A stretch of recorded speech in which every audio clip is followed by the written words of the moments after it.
What's going on, everyone? This is Eric with SweetSpotDFS, and welcome to my DFS review for the 2022 Valspar Championship. In this video, I'm going to recap the golf tournament, and I'm going to dive right into the sweet spot process to see what went right and what did not. But before we do that, there were some giveaways this week. The first one being a subscriber giveaway, and as long as we reached 320 subscribers, we were going to run this giveaway. And we did. We hit it right on the number. So to the 4 new subscribers that decided to join, thank you. You are the reason we are running this giveaway. And if you wanted a free entry into this giveaway, all you had to do is be subscribed to the channel and comment on any or all of my videos. And depending on how many you did, that's how many entries you got into this giveaway. So I did a preview video, a strategy video, a prize picks video. If you comment on each of those videos, you got 3 free entries. And if you wanted a 4th additional one, all you had to do is go to Twitter and retweet any of the tweets I posted any of these videos on. And that got you a 4th additional entry. So let's go ahead. Let's look at the entrants, or the people who decided to enter into this giveaway. There were 16 total entries. You see all the names right here. And running this giveaway, all I have to do is put this to a Y and we will get a winner. So let's not waste any time. Ryan Henson, congratulations, man. You win $10. You have to reach out to me. Let me know how you like that paid. I can do PayPal, Venmo, Google Pay. If there's another one out there that I'm not thinking of, just reach out to me either through Twitter or like DM me on Twitter or email me at SweetSpotDFS@gmail.com and we'll figure it out. But you, sir, you are the winner of $10. And let me see, where's your name? Right here. We'll go ahead and put you right here as the past winner. Subscriber. And what's the date today? 3/20. Wow, we reached 320 subscribers on 3/20. That's cool. It's whatever you want to call it. Ryan, again, reach out to me. And I believe Jason Torrente and Jason Krosno, neither one of you guys have reached out to me yet. So please do so. Please reach out and get your $10. Both of you guys won $10 as well. We had a prize picks giveaway, so let me put that on the screen. If you signed up using prize picks and you used the promo code SweetSpot and you put $20 into your account, you were automatically, you were going to get $20 from me. But unfortunately, we did not have any new signups. There is a link in the description below if you do want to sign up. Yeah, like I said, you put $20 in your account, sign up with the promo code SweetSpot, and I'm going to give you $20. It's more than any of the content creators out there right now. All they're doing is giving you a deposit match of $200, which I am also doing. So you're also getting that from me, but I'm going to give you $20 just to try prize picks out. So if you haven't yet signed up, again, link in the description. Highly suggest you go do that. Let's get into this tournament. Sam Burns wins it back-to-back. He is your back-to-back champion. He was your defending champion coming into this tournament. He wins the event in a playoff against Davis Riley. I have a lot to talk about when it comes to just the people on the top of the leaderboard.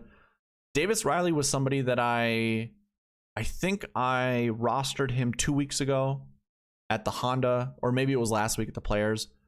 And I can't remember if he had made the cut. Actually, I can go just double check. Where was it? It was the API. Okay, yeah. Or maybe, no. I think it was the Honda Classic. Okay, so at the Honda Classic, I had him, and it looked like he was doing well, like throughout the week. And then he just tanked. And I had a really good lineup with Davis Riley in it. He ended up screwing me, and I won't lie, that made me feel a certain way. And I think also the same way at API. I think I gave him a second chance, and he just ruined it for me. So I decided I'm not playing Davis Riley. He showed up in the optimizer a bunch, and you can manipulate the optimizer to do whatever you want. For me, what I ended up doing was I lowered the metric that the model produced, so I would see less of Davis Riley in my lineups. Yeah. Tell me about it. So when Davis Riley was winning this tournament, I was like, what the hell?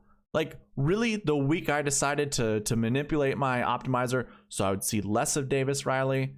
Go figure. Go figure. He ends up being inside the top 10, ends up being the optimal lineup. Like, so I only have myself to blame for that. I did play a reasonable amount of Sam Burns in all of my lineups, so I have nothing. I don't feel any regret with that. But Davis Riley was definitely one. I played a lot of, actually, to believe it or not, I played a lot of Justin Thomas with Sam Burns, but then I had nobody else that was in here. Like I didn't have any really good lineups with JT and Burns. It was a bad week for me. If it wasn't for a showdown, like a 4th place in a showdown slate, I wouldn't have made any money this week. I would have made like $3. I shouldn't even say make, because you put 40 in, and if you only get $3 back, you lost $37. And that's exactly what ended up happening to me this week, if it wasn't for me hitting a $14 winner. So I recouped some of my money back, but all in all, it was really bad. And it had a lot to do with me manipulating the optimizer, because a lot of these names showed up. Stuart Sink was a name that showed up a bunch. I manipulated the optimizer to not see enough of him. So my eyeballs were the ones that deceived me. The model was just fine. I mean, you can see Stuart Sink, $7,000 was my 40th ranked golfer. So there was value with that. We'll talk more about, the rankings, because we'll talk about that with Marquee Tea Time pairings.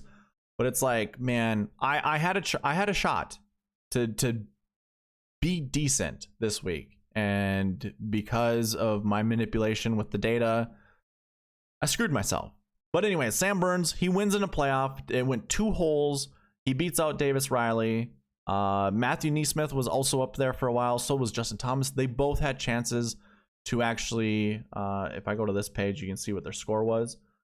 They had chances to birdie the last hole. Neesmith was really close. I was listening to on PGA Tour radio. I didn't watch a lot of the golf this week. I was traveling. I was going visiting family.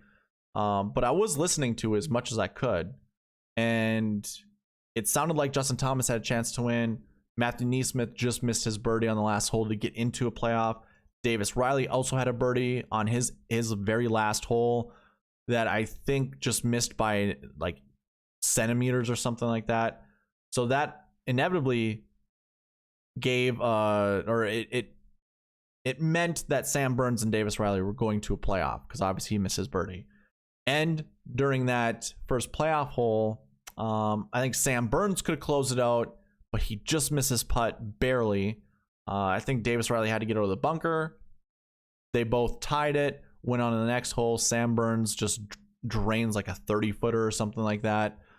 It could have been longer. I can't remember off the top of my head, but it was a long putt. Put it this way, he was putting before Davis Riley was chipping, because Davis Riley still had to chip from off the green. That's how far Burns was away from the hole. Believe it or not, in golf, it's the furthest person away. Doesn't matter if you're on the green surface or not. So, yeah, Sam Burns poured it in. He wins. That makes him a back-to-back champion at this event. He's now a 2-time winner this season. Sam Burns looking real good. Another thing that I need to talk about, and I kind of have to concede this, I heard nothing. Hold on, let me rephrase this. During the entire week, I heard nothing but how the Bermuda grass was growing through the overseed. So I do have to concede, which makes me sound silly because I was so adamant at like the preview video. This is not Bermuda. Do not look at Bermuda. And by the way, you still don't want to look at Bermuda. You want to look at the overseed, because the ryegrass was still going to be prevalent no matter how you look at it. So with the overseed, there are several ways that you can manage overseed.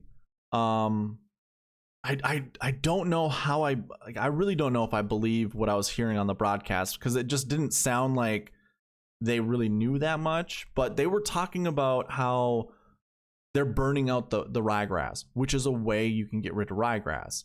But a true overseed is you're putting down a bunch of ryegrass seed on the places you're overseeding. So when you do that, it really depends on, you know, how you go about it. You can punch holes into the ground, fill that in with sand and seed, with like that ryegrass seed, and let the ryegrass take over. But when you plug those holes, like when you take those holes out of the ground that have the Bermuda in them, they're just replaced by ryegrass. It's not like the Bermuda just starts to grow into those spots again. You have to then take those cores out as well, that ground out, to then put Bermuda seed back in. So it doesn't make any sense to me that, you know, it's not like you just sprinkle seed over the top of the Bermuda and then it just ends up being ryegrass for the time being, or it you know, intertwines with the dormant Bermuda that's underneath. Usually it doesn't work that way, but that's all they were talking about on the broadcast. So I have to chalk this up to, yeah, well, I mean, in the beginning of the week, what I had said is you want to be looking at the overseed anyways. Like find golf courses that have Bermuda grass usually, but an overseed with either Poa trivialis or, you know, bent grass or a mix of the two. You know, you could look at your WM Phoenix Opens. You could look at your American Expresses, stuff like that. If you would use those golf tournaments for your data, it would have been great. But I think you could still use your Bermuda stats and still find some of these guys like your Davis Rileys, like your Sam Burns, your Justin Thomases. Like, so I don't know. I don't know how to chalk this one up. It's we can only do so much with the data that we have. I was in the golf industry for a very, very long time. I know how overseed works. That is a way that you can burn out your overseed, or that's a way you can get rid of your overseed. You stop watering the golf course. You let the heat from the sun, from the humidity, from the atmosphere, whatever you want to call it, you can let that burn out that ryegrass, but then the Bermuda will then grow in after that. It's just, I don't know how. I imagine it because it's a PGA Tour golf course, they do it to the standards that I've been at golf courses I've been at, but maybe not. So anyways, I'm just going to chalk that up to saying, you know, I shouldn't have been as adamant as I was because I was wrong. At least it sounds like I was wrong based off of the broadcast. So I just wanted to mention that because I felt like I needed to. Let's go ahead. I don't really have anything else to go with the tournament recap with the rest of the guys in the top 10. I'd rather not, you know, continue talking and just get this video done sooner rather than later. So we'll go right into a GPP versus optimal lineup comparison. What I'm going to do right away, if you want to see what's on the screen, pause the video now, read what you see, take a screenshot, whatever. But I'm going to hide some of these columns so I can pull in the information over here a little bit better.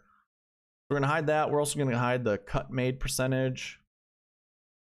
And I think I'm just going to leave it as is. I think you can still see this over on the side. Yeah. Okay. So your optimal lineup are all the golfers with little black tick marks right here. So we have Sam Burns, Davis Riley, Matthew Neesmith, Justin Thomas, Brian Harmon, and Stuart Sink. That lineup equaled up to be $48,400 and scored 679.5 points. So you would have left $1,600 on the table. And if you know me, I always say never try to do that. It's very difficult to find the optimal lineup by leaving money on the table because it opens up so many different combinations of lineups that you can build. So I don't advise that. We'll talk about another lineup that you could have done that would have beat the GPP winning lineup, but just to show you, the GPP winning lineup were all the golfers that are highlighted in blue.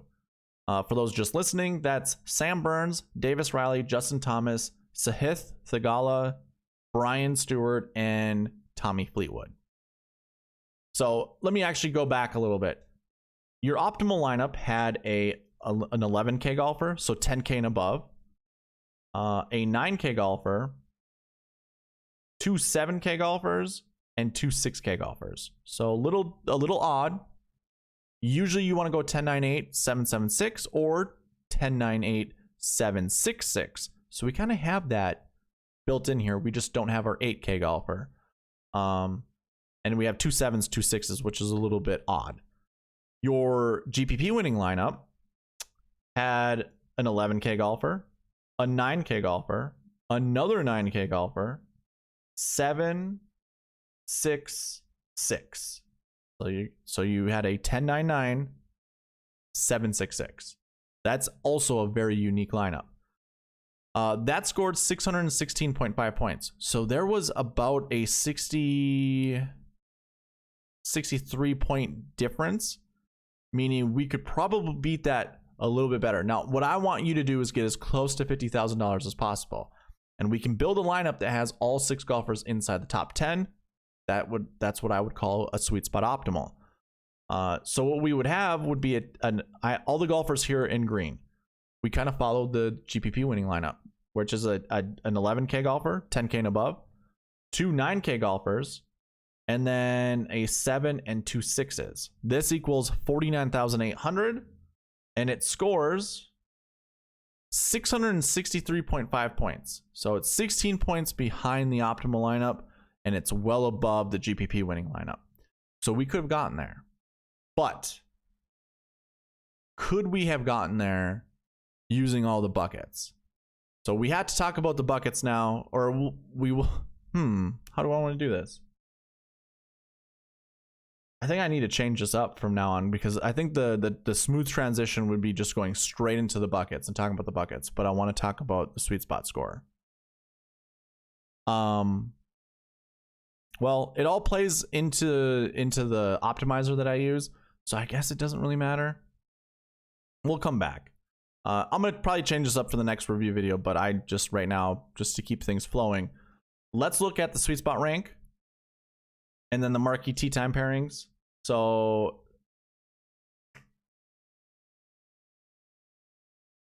add the filter on. Let's get rid of the filter. Okay, here are all the golfers. So what I usually like to do, so it is sorted by SweetSpot rank. I want to see at least 4 golfers inside the top 20 of my rankings in the optimal lineup. And we only see 2. You have Sam Burns and Justin Thomas. Not terrible finishes for the rest of the guys, but not something like super proud about. Like, I wouldn't be proud to kind of see this. There are some top 10s, there are, top 20s. Those are all great. There are way more made cuts than missed cuts, which maybe that's a good consolation. But yeah, I want to see more optimal lineup golfers inside the top 20. And if I scroll down, Brian Harmon is my 25th ranked guy. Stuart Sink is my 41st ranked guy. Stuart Sink, 41st ranked guy. And if I sort by salary all the way top to bottom, Stuart Sink is the 52nd ranked salary golfer. So his salary is in 52nd place, basically. Whereas that means 51 golfers above him are priced higher than he is. Matthew Neesmith is here. He was my 74th ranked guy, and he is 66 on the salary rank. So that's pretty standard. Not so much standard, but it's pretty close. There's no real value there. Davis Riley, on the other hand, being my 79th ranked golfer, he's 96 when it comes to salaries. So there was a lot of value there. Like I said, he showed up a bunch on my optimizer, but I changed out his value because I didn't want to see him that much, because I was biased from past tournaments, which again is my fault. But anyways, these rankings then go into the Marquee tee time pairings. So let me go ahead. Let's sort this out by color and then by game. So you can see all the golfers that were paired together Thursday, Friday. Now, why is this important? Why do I look at this kind of stuff? Because usually, as long as there's more than 4 Marquee tee times, we usually see about 2 golfers in the optimal lineup and not in the same group. So that's exactly what we see this week. You have Justin Thomas and Sam Burns. They were in the Marquee tee times and they're not paired up together. And that's what I constantly talk about, during the Marquee tee time during the strategy video when I talk about Marquee tee times. So if you know that, you can find your 2 golfers from here. You can find, select anywhere between 1 to 3 is usually what I would say, especially with how many Marquee tee time pairings we have this week. We don't have a lot, but we have more than the minimum. So I like to keep a range of 1 to 3. Say we had 2 more marquee T10 pairings, or even maybe 1 more, I would say somewhere between 2 to 4. Always pick like 2 to 4, and never in the same group. So on top of this, so you see the 2 optimal lineup golfers, or the 2 golfers in the optimal lineup. Matthew Fitzpatrick is actually in the sweet spot optimal. You can see the green color that's right here. This indicates he's in the sweet spot optimal. Matthew Fitzpatrick is also not in the same group as Justin Thomas or Sam Burns. So if you follow this strategy, don't get me wrong. You know, sometimes we only see 1 guy in the optimal lineup. Sometimes we do see 2 guys in the optimal lineup, but they are playing together in the same tee time Thursday, Friday. But that makes up 3 out of 52 weeks that's ever happened. Well, I should say 4 out of 52 weeks. I'm going to play my percentages, and I'm going to go with at least 2 of these guys, and they're going to be in different groups. So that's why I like doing it this way. Is there any science behind it? No. I don't think it really matters, you know, but it just, when you just review data over a while, whether or not this is like, whether or not you can quantify it or not, it doesn't matter to me. The more I see it, the more I believe it. So I'm going to continue to believe it until it just falls flat on its face, which I just don't see it happening. I was a proponent when I first started doing this of pairing golfers up together, but that led to more failures than successes because you rarely had 2 guys from the same group finish inside the top 10. So I just stopped doing it. There were some good finishes like Brooks Koepka, or I should say Matthew Fitzpatrick. You could have paired him up with Alex Noren and would have had some good finishes, 5th and 12th. Same with Sam Burns and Xander Schauffele. You could have, but they're not in the optimal lineup. And that's what I search for when I'm building my lineups. So marquee tee time pairings, spot on. So that was great to see. Now we can get into the bucket system. So what I like to do, we went through this during the strategy video, a little bit during the preview video, but I do have a column over. By the way, I'm going to hide how many buckets and the strength of field and stuff. So if you want to look at this, pause the video, take a screenshot or whatever, just look at what you see there. You also can find the cheat sheet. I believe I'll have it in this description. If not, just go to the strategy video or the preview video. You can find this very sheet there and you can follow along. I'm going to go ahead and hide this because I'm going to pull in these columns over here, and it's what happened this year. So in this column here, if it's a Y, that means the bucket hit. If there's a no, that means it didn't hit. Now this is driven by a formula. It first looks at this column. How many top 10s were in, or how many top 10s did this bucket produce? So last year 1s, that means 2 were produced. Now it validates based off my projections, was it correct?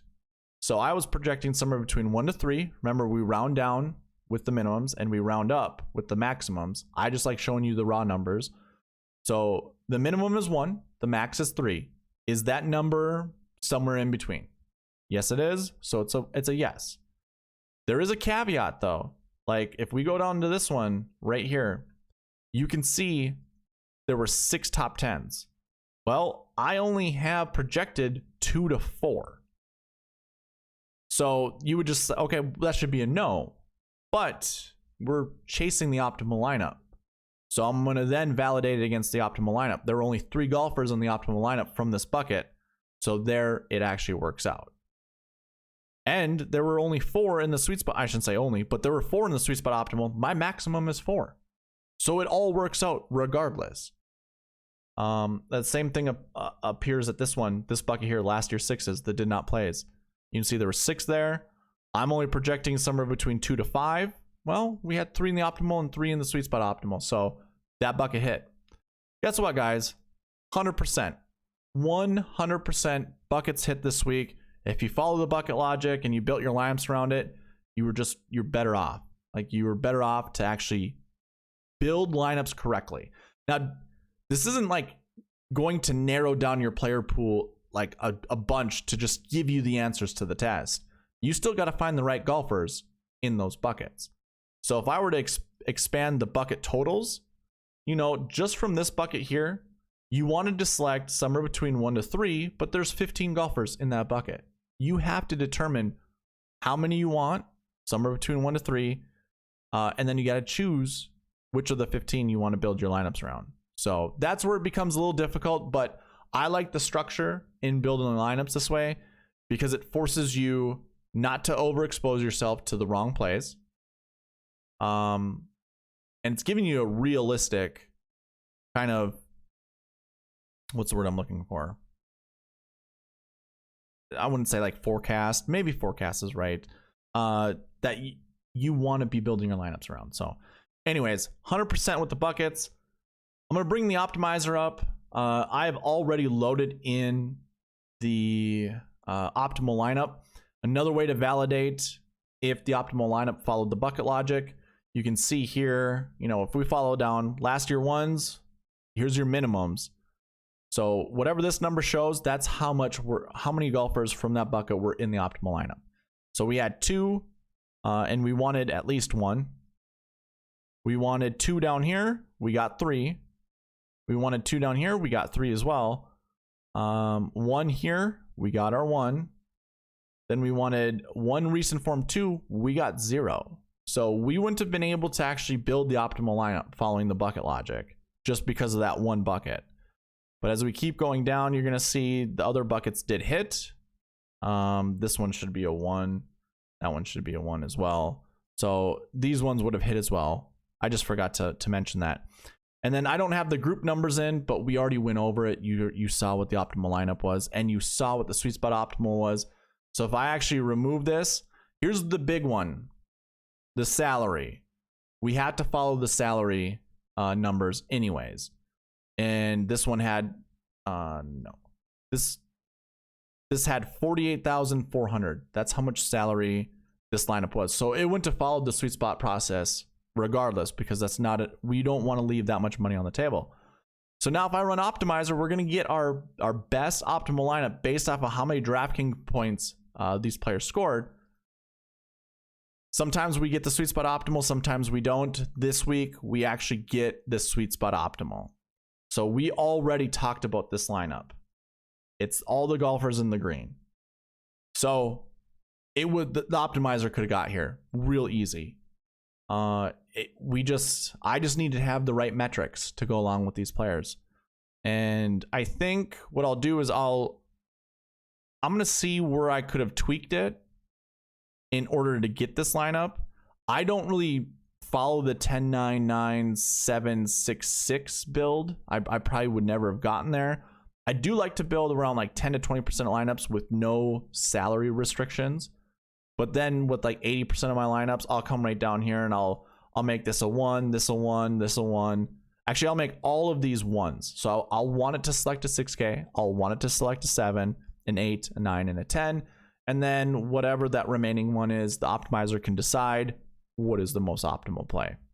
So I could have 2 6s, 2 6Ks. I could have 2 7Ks. It really doesn't matter to me. But yeah, we could have got there because this is following all the bucket logic that I had put in place. So what's really disappointing for me this week is that the buckets hit. The sweet spot process was 100% like well, the sweet spot process also includes the rankings. The rankings were not on. But when it came to the buckets were 100% correct. The optimizer would have been able to create a lineup that would have taken the GPP down following the bucket logic. So it's unfortunate that, well, I want to know, did any of you guys, I know my buddy Guru Nick, he I think he 9x'd his money, 8x'd his money. He did really well this week. He kind of follows a similar process as me. But if any of you guys that did use the optimizer that you got or that I sent to you, let me know if it led you to, you know, some good money this week. But that's all I have for the review. I have got nothing else. What I'll say that is this: next week, I'm gonna set the goal to 350 subscribers. Why don't we just do that right now? we can do that on the fly. We're going to change this to 350. There you go. You can see it on the screen. And it's going to be worth 30 bucks. If we get 30 new subscribers by the end of that video, I'm going to give away $30. And if we don't, I'm going to take $5 off of that. And I'm going to keep taking $5 off of it each week until we get to $10. And then I'm going to run a giveaway for 10 bucks that week. I think that's the best way to do it. I think that'll boost subscribers a little bit faster than usual. So be on the lookout for that. That's all I have for you guys, though. So thank you for watching. Please leave a like, comment, subscribe if you liked it, and I'll see you in the next one. All right, bye.